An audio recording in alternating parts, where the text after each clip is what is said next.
नमस्कार. ही बघा आमची विनाछताची शाळा. शाळेच्या झाडाखाली पूर्ण गवत झालं आहे. हे बघा ह्या झाडाखाली मी मुलांना शिकवतोय. पण आता ह्या पावसामुळे सतत 10 दिवस झाले पाऊस कंटिन्यू चालू आहे. कमी जास्त, कमी जास्त. त्या पावसामुळे एकतर काही शाळेत करता येईना, शिकवता येईना. परेशान व्हायली खूप. हे बघा हे झोपड्या आहेत हे मुलांच्या, आमच्या विद्यार्थ्यांच्या. हे आमचे विद्यार्थी, हे बघा आमचे विद्यार्थी. हे असे झोपड्या आहेत. ह्या झोपड्या करून राहतात. भटके विमुक्त समूहातून येतात. हे भंगार वेचायचं काम करतात. ही बघा आमची कल्याणी, आमच्या वर्गात शाळेतली मुलगी. हाय कल्याणी बेटा, काय करते? हां बघा, हे बघा हे असे झोपड्या आहेत. काय सांगावं, ह्या अशा कठीण परिस्थितीमध्ये हे लोक राहतात.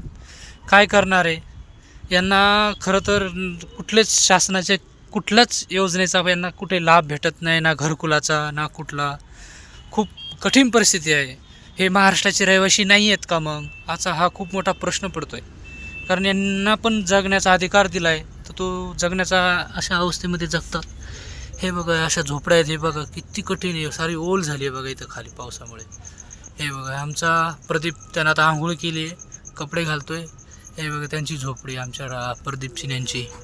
हे बघा, हे बघा आमचा नंदलाल, त्याची बहीण ती दिदू झोपली आहे.